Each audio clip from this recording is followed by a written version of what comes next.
Hey guys, Gimmick here and welcome to this week's weekly roundup. I'm sticking with this format for now as you guys seem to like it, and it's quite nice to do because I can sit back and relax and talk about the news.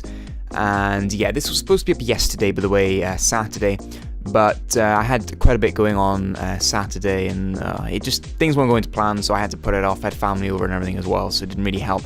But we're doing it, and that's all that matters. I've got all the news written down by the side of me, and we'll go through it in as little takes as possible. Hopefully just one, but we'll wait and see. So the first piece of news is to do with Microsoft, and if you've been using any PC games, especially the ones that are marked games for Windows Live, you may have noticed some issues lately, because when you have to sign into Windows Live, you go through all their servers and things like that, and that's been kicking out some errors, some bugs have been going on.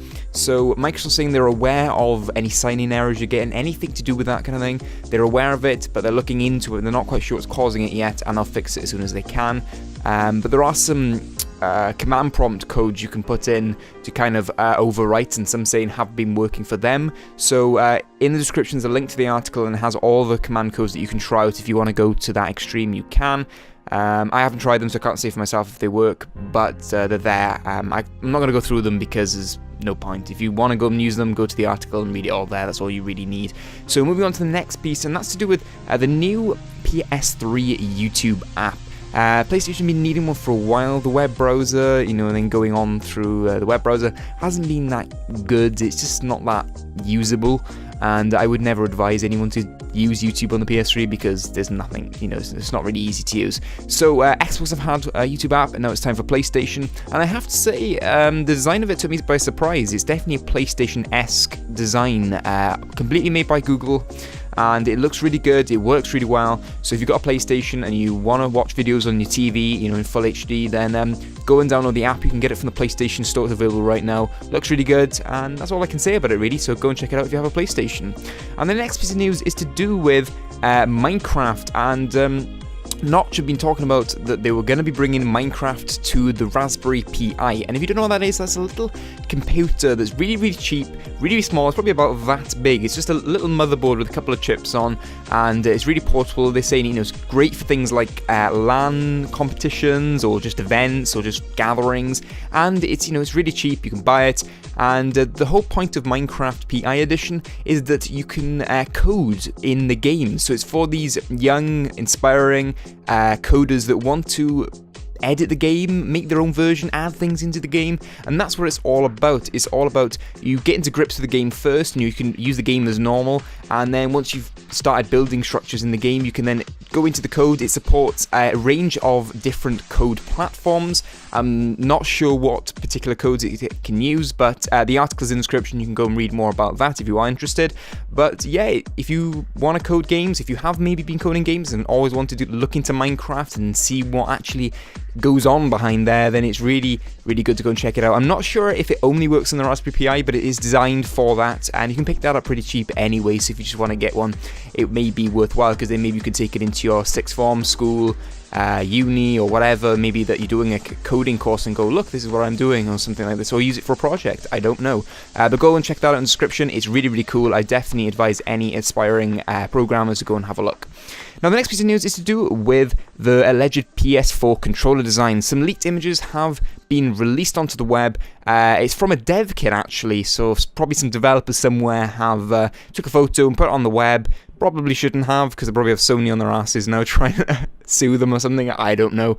But the main features from this controller, you'll see an image on the screen, and the main features is that the controller has this kind of touch pad thing in the center. These were matching some of the concept designs we'd seen earlier. There's a little touchpad. It's not a touch screen like the Wii U has, but it's a touchpad in the center that could be used in game or things like that. Or maybe if you're browsing the web or something and just want to use it as like a mouse cursor, that could work really well.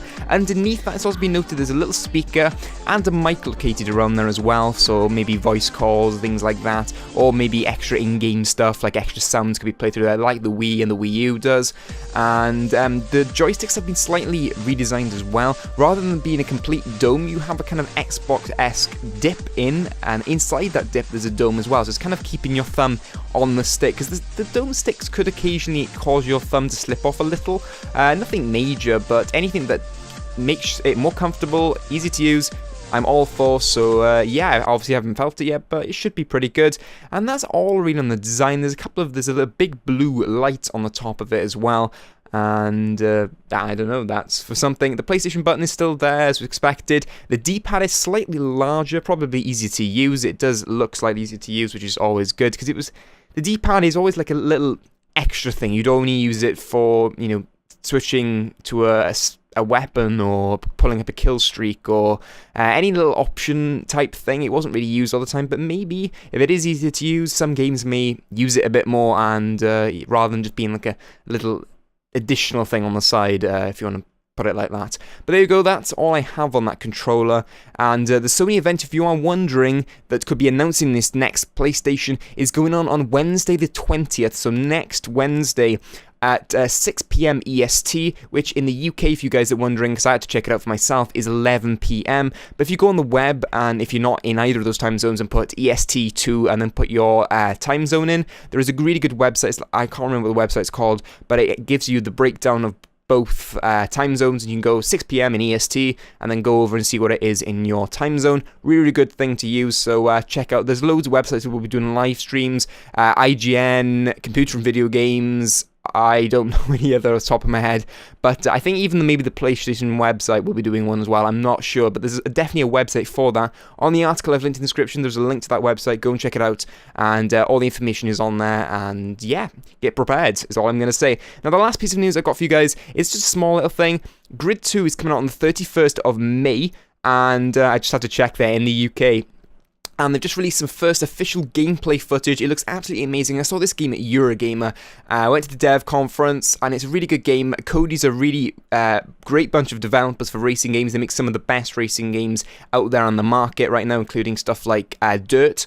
And Grid 1 was great. Had good fun on that. Can't wait for Grid 2. The gameplay looks amazing. I thought I'd check that out for you guys. You've seen a bit of trailer footage right now. A link in the description to the full trailer. Go and check it out. It is awesome. And pre-order your copy today. But thank you guys for watching the video. If you did enjoy it, don't hit that like button, as that means a lot to me. Also favourite as well if you really want to share the love. Leave any feedback or any of your opinions on any of the topics I talked about in that comment section. Subscribe if you haven't already. Share this video with some of your friends that you think may benefit from keeping up to date on the latest gaming news. But as always, drink tea and game on.